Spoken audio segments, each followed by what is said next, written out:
All right, here's a short video in how to measure amperage on the main shaft motor of the Toyota ESP9000 or 9100 embroidery machine.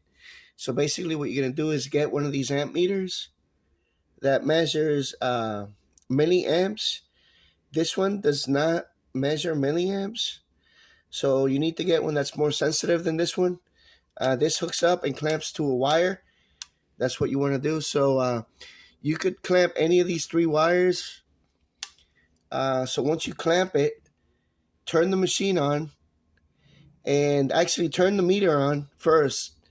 Put it on amperage. Make sure it measures milliamps in AC. AC, not DC. AC. Milliamps. And then I recommend one that has a max feature on it. So you press the max button, and then it will give you the max reading, the max amperage reading that it drew from. So whatever the highest current draw is, it's the one that's going to give you on the max reading. And that's what you want, because since you're getting an error right away, the machine will show an immediate draw and then it will shut down. So it will be so fast you won't be able to see it. So that's why you need the max feature. So it could sense that spike amperage consume that it consumes, and then from there you'll get the reading in amps and milliamps. So it might say 0.5 amps or 0.9 amps. 0.5 amps, that'll be 500 milliamps. 0.9 amps, that'll be 900 milliamps, close to 1 amp. So I haven't taken an actual reading yet, but it shouldn't draw any more than, I'm thinking, any more than 3 amps. So any draw more than 3 amps or 2 amps, you may have either binding on the motor or an electrical problem with the motor. So that's a pretty accurate test if you get one of these amp meters. So that's test number 1. Okay, test number 2 will be a tension test. This is not the actual shaft motor for the Toyota, but it's a motor, and I will use this as a demonstration.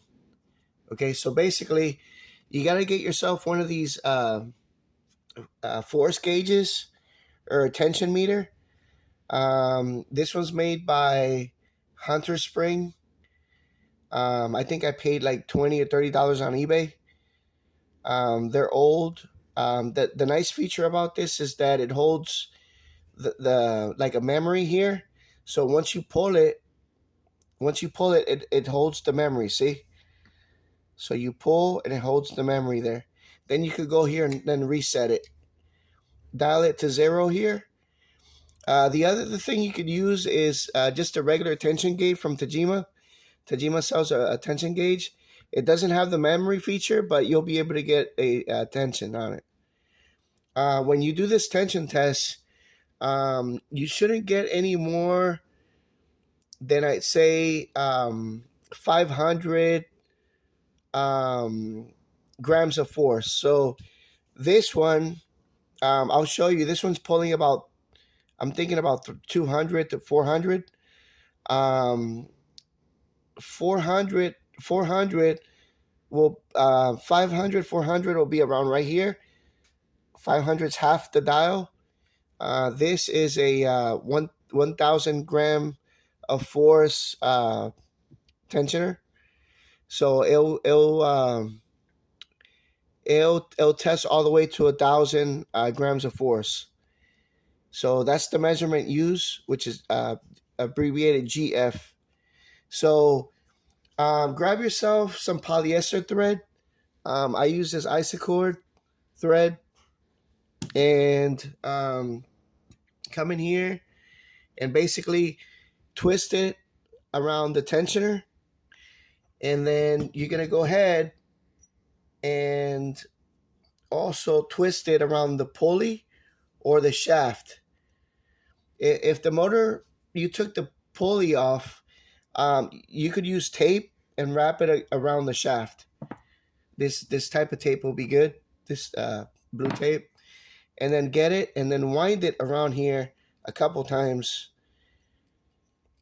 Just wind it using polyester thread, and then what we're gonna end up doing here is taking a tension test to see if this motor is not binding, because they tend to bind and they tend to get locked. So this is the way you do the test.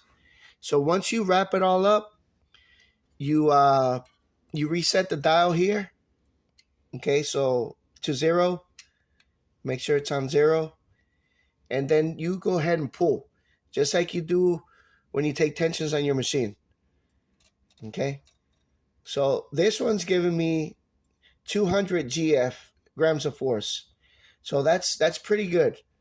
That's not a lot of tension, so that's what a motor like this should read. This is a stepper motor. The motor that's in the Toyota main shaft is a servo motor, which is very similar. So it shouldn't really pull more than 500 GF, no more than 500 grams of force. So let's do the test again. We get it, and then we pull. We pull and pull. Okay, make sure you don't run out of thread here, because then it'll give you a false reading. So you don't want to run out of thread there while you're unwinding it. So right here I got 200 GF. That's 200 grams of force. Okay, reset it, and you can do the test all over again.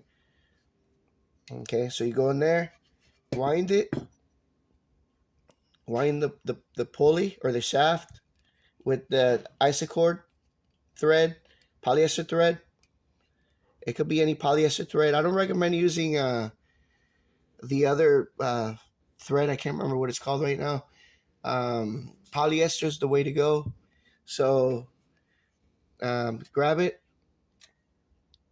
and then pull it. Okay, you don't have to pull it fast. Just go at a certain pace, and then from there you'll dial in. So this one's between 100 and 200 grams of force. So anything more than 500, then that's something's binding the motor. Something's locking it. So that's the test. Those are the two main tests that I do for testing the main shaft motor on a Toyota ESP9000 and 9100 to make sure it's functioning correctly. The other third test that I do is an isolation test. I just ordered an isolation meter, so I'll be doing the test on isolation. Another name for the isolation meter is called a megger. You could buy one of those on Amazon or eBay as well, to make sure that the points on your motor are all isolated. You know, the windings are all isolated to ground and to the windings. Okay, thank you very much.